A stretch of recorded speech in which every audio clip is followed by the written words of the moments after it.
Hadirin Bapak selesai kami pun rahmati dening Allah.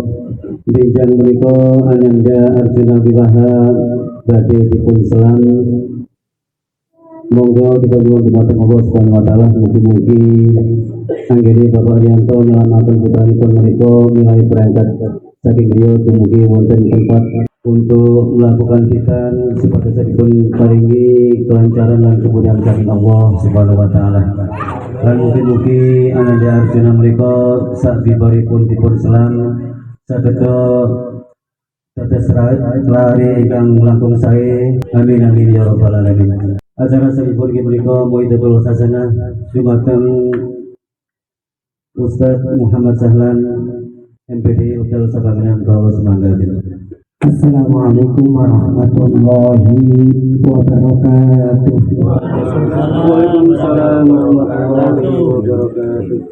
Alhamdulillah, alhamdulillahilladzi bi ni'matihi tatimmus shalihat. Allahumma shalli ala sayyidina Muhammad. Allahumma shalli ala sayyidina Muhammadin al-Fatih lima ughliq wal khatim lima sabaq nasiril haqqi bil haqq wal hadi ila siratikal mustaqim wa ala alihi wa sahbihi haqqa qadrihi wa miqdaril 'azim. Qalu subhanaka la 'ilma lana illa ma 'allamtana innaka antal 'alimul hakim.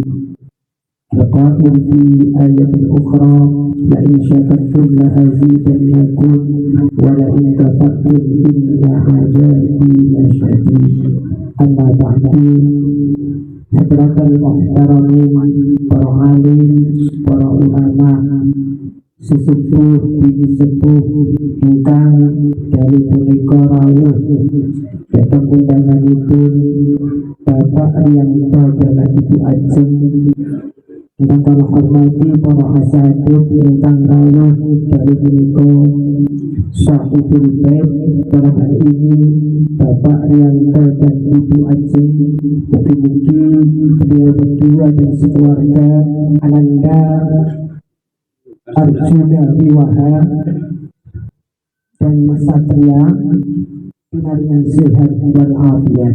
Amin amin. Semoga selalu diberikan oleh Allah keluarga yang sakinah, mawaddah warahmah. Amin amin. Keduanya ini kita masuk santri dulu. Mugi-mugi dados minas sholihin. Amin ya rabbal alamin. Kita kalau hormati uji seluruh tamu undangan yang pada malam hari ini tersorawuh untuk mendoakan keluarga Bapak Riyanto, khususnya Mas Arjuna Wiwaha yang insya Allah akan khitan proses MC tadi bimbing mugi-mugi dipun paringi kelancaran. Amin. Amin ya rabbal alamin. Bapak sekalian yang kalau hormati, monggo dari punika kita sarana mengucapkan bersyukur kepada Allah Subhanahu wa taala atas nikmat yang sangat luar biasa banyaknya, tak bisa dihitung, sehingga kita dapat berkumpul, utamanya nikmat sehat. Sehat guys, belum ya? Di Forsil 17-an Kowabit mulai tanggal 1 sampai terakhir. Ini kayaknya saya nyantai 17-an luar biasa. Tapi alhamdulillah apapun acaranya yang penting positif, insya Allah membawa kebaikan. Maka kita terus syukur kepada Allah Subhanahu wa taala, berharap terus diberi kesehatan oleh Allah. Allahumma sholli ala Muhammad. Semoga salam dan salam tetap tercurahkan kepada baginda Rasulullah Muhammad sallallahu alaihi wasallam. Mungkin kita diakoni benar-benar saestu dan dos umat itu Nabi Muhammad sallallahu alaihi wasallam. Alhamdulillah di majelis ini dimulai dengan membaca sholawat. Karena nopo sholawat itu pentingnya nopo niku kita harap syafaat Rasulullah. berbicara tentang syafaat bunjing di hari akhir ya Allah. Bunjing itu waktu hari akhir kiamat bagi berhisab. Niku tiang ngempal niku raine wis mencurang kabeh. Karena apa sing dipikirno masih jiwa antara mlebu swarga utawa mlebu neraka. Utawa piye carane apa aku iki termasuk orang yang mendapatkan rahmatnya Allah Subhanahu wa taala. Maka salah satu penolong kita adalah selain Allah itu Nabi Muhammad diberi hak kuasa oleh Allah memberi syafaat. Nah, kemudian terus apa kira-kira oleh syafaat? Kalau kita kenal Nabi Muhammad, apakah pertanyaannya?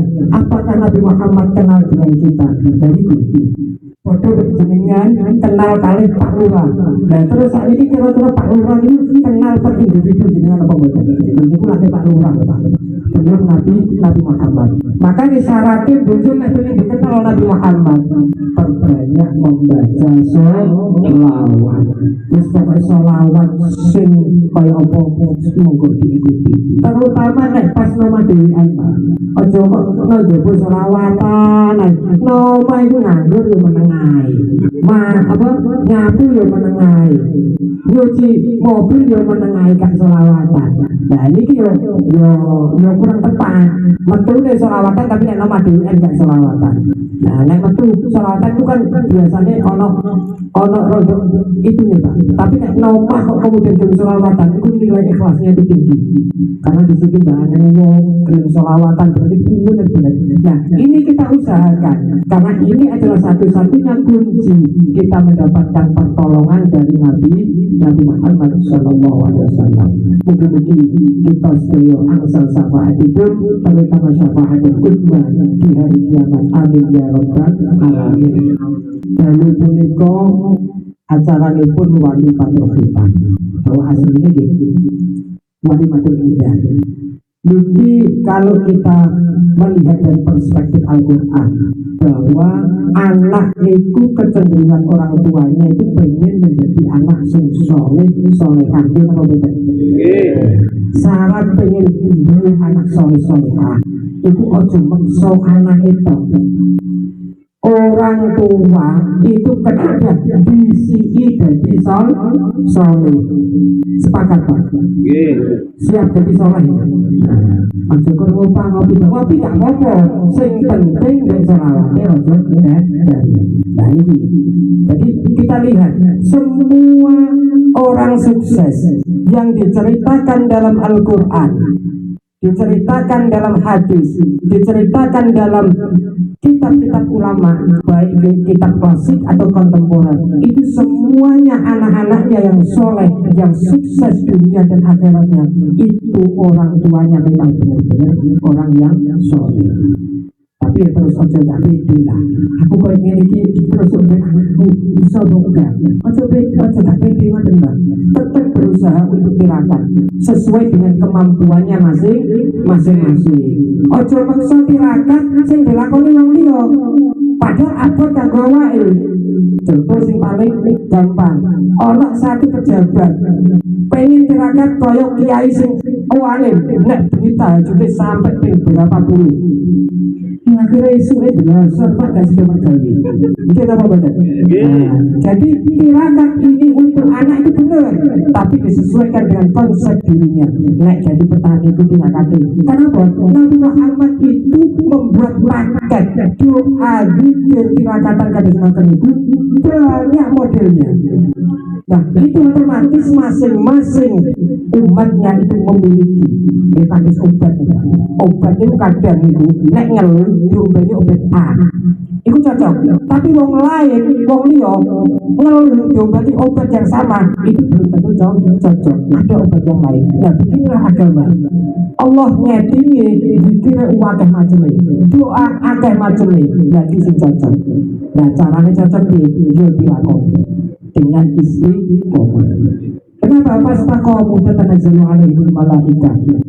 Nah wong nek wis istiqomah itu dibantu doane para malaikat. Ini perspektif dalam tafsir-tafsir yang lain bahwa orang yang istiqomah itu insya Allah seperti itu. Makanya bapak-bapak sekalian, monggo kita berusaha untuk menjadi pribadi yang soleh. Ojo kemudian makso anak itu makso kudu jadi soleh, tapi bapak malah tidak biar karo harus berusaha menjadi soleh. Nah ini yang terpenting. Kemudian anak itu tahapan-tahapannya baik itu menurut psikologis ataupun menurut ilmu agama itu ada beberapa tahapan. Tahapan pertama, anak itu seperti anak erojo, anak mahkota. Dengan sumarat anak anggota itu koyo dimanja dan lain sebagainya umur 1 sampai 5 tahun. Maka tahapan yang kedua ini anak ini sampai tahapan nanti menjadi delegasi keluarga. Tahapan-tahapan ini juga harus diketahui oleh orang tua. Maka kemudian tahapan-tahapan seperti ini diutarakan, ditulis oleh ulama kita dalam kitab. Di antaranya kemudian tahapan-tahapan ini anak ketika sudah lahir diberi nama yang baik. Ini tahapan-tahapan secara kulturalnya. Kemudian dikasih nama yang baik. Nama itu doa. Kemudian namanya Abid, insya Allah doa. Maksudnya sesuai nama itu. Apalagi dimulai dengan kalimat Muhammad, Ahmad, nama-nama Nabi Muhammad itu luar biasa. Nama sing aneh-aneh. Tafaulan oleh, malah bagus tafaulan. Tafaulan ingatan. Niru namanya wong sing terkenal tapi secara agama bagus. Contoh namanya ulama. Ono kiai jenenge Kiai Marzuki katakan Kiai Marzuki wali ora karuan tahu mondok no guru wong tuane. Nah kemudian bila anaknya dinamakan seperti ini tafaulan seperti ini juga luar biasa bagus. Nah tahapan pertama, tahapan kedua termasuk menghitankan sesuai syariat agama anak itu hitannya. Dan ini sudah lampu hijau, lampu kuning. Nek cara aku, nek cara napa di dalam kendaraan kok ana lampu kuning itu siap-siap bocah iki nek nerjang itu berakibat bahaya. Nek dia enggak nerjang ini akan membahayakan orang lain juga di belakangnya. Jadi khitan itu memulai dasar bahwa anak itu persiapan menuju balik. Artinya apa? Anak itu sebelum balik itu ketika dia berbuat kebaikan kemudian bernilai pahala, itu pahalanya nemplok nang wong tua itu. Tapi sebagian ulama mengatakan nek kita. Tapi nek secara umum memang seperti itu. Ini keterangan ini. Jadi nek eneng anak cilik urung balik, kok kemudian unyung nate pegi, kemudian budal nang masjid malah salat jamaah, mergo wong tuane sering jamaah anak nututi. Nah, kebaikan dan pahala anak ini diberikan keseluruhan kepada orang tua. Nah, maka khitan ini pembatas persiapan anak menjadi balik. Nek wis balik Pak, anak niku nek berbuat dosa ditanggung diri, berbuat apa dia ditanggung diri. Maka khitan ini disyariatkan oleh Allah semenjak zamannya Nabi Ibrahim pada usia kisaran 80 ke atas kalau tidak salah. Tepatnya semua ulama belum sepakat, cuma di atas itu. Ini khitan dengan umur 9. Kalau anak-anak kita di sekitar kita ya sekitar umur kelas 3-4 5-6 yes, jadi ini setengah ini kalau abang-abang sunat kelas 6 guru itu sunat. Nah ini bapak-bapak yang perlu kita dalam hal ini sangat kita lihat, kita perhatikan yaitu tahapan-tahapan anak kita terutama dalam ilmu agama. Tahapan selanjutnya setelah dikhitan ini anak harus diperhatikan mulai kecil pendidikannya ini jangan stop dengan tahapan-tahapan ini, tetap sebagai apa? Penyeimbang, mengiringi anak-anak kita dalam level-level psikologisnya. Maka diperhatikan anak korban pikirannya itu emas, itu mulai kecil sampai umur 5 tahun. Maka harus benar-benar ditaruh di tempat pendidikan yang tepat, yang sesuai dengan anaknya. Anak harus dipaksa teman-teman. Ini secara parenting mbak, anak itu nek budal sekolah, budal ngaji, itu usaha no ojo cemberut, ojo atine mangkel, metu koma. Ya mangkelnya kan macam-macam pak anak. Di pulau panjenengan dia nek gak dikai sangu ngono kae, murung-murung ngono betul. Nah, pokoknya anak itu metu kok omah, pengaji atau pino sekolah, itu usahakan ojo dalam keadaan hati itu tak enak. Pikiran rawat mergo bagaikan ibu aneh. Terus mulai dibuka angel, ya, mulut ibu aneh masak, pak aneh ngopi, terus bingung anaknya akhirnya apa? Bocah disenani metu kok omah itu dalam keadaan luar biasa hatinya. Akhirnya dia nang sekolah atau nang TPI dia malah semrawut kan, iso-iso nukari koncone mergo melampiaskan di omah dia. Ini diantara parenting untuk anak. Misalkan anak kalau keluar dari rumah mau belajar mau kemana itu dalam keadaan enjoy, mulai juga sampai berangkat. Ini yang terpenting. Kadang itu kan hanya ngandalkan dulu, tetapi hal seperti ini tirakat ikhtiar kadernya tadi tidak diperhatikan. Ini bapak-bapak yang kalau hormati untuk pembahasan tentang khitan saya kira sudah sering disampaikan oleh kiai-kiai kita, ustaz-ustaz kita. Maka saya di sini sedikit menyinggung khitan, tapi lebih banyak pada pendidikan anak kita, karena anak kita adalah investasi akhirat. Insya Allah iso nulungi kita nek memang benar-benar anak kita ini nanti di akhirat menjadi manusia yang dicap jempol oleh Allah Subhanahu wa Ta'ala. Mungkin anak-anak kita termasuk anak-anak yang soleh. Amin ya rabbal alamin. Kita kirim Fatihah untuk anak-anak kita, terutama untuk Mas Arjuna Wiwahan. Kita kirim pada akhir dan jasanya, semoga diberi kesehatan oleh Allah Subhanahu wa Ta'ala, menjadi anak yang soleh, bertakwa pada orang tua, dzurriyyatan thayyibatan. Alhamdulillah dzurriyyatan salihah. Wa liman syafaat Rasulullah Muhammad sallallahu alaihi wasallam. الفاتحة. أعوذ بالله من الشيطان الرجيم. بسم الله الرحمن الرحيم. الحمد لله رب العالمين الرحمن الرحيم مالك يوم الدين. إياك نعبد وإياك نستعين اهدنا الصراط المستقيم صراط الذين أنعمت عليهم غير المغضوب عليهم ولا الضالين. Kata kita sakit kalau sampai akhir mungkin sakit manfaat dunia akhirat. Mohon maaf kurang lebihnya. Allahumma fiqh aqwamit thoriq. Assalamualaikum warahmatullahi wabarakatuh. Waalaikumsalam warahmatullahi wabarakatuh.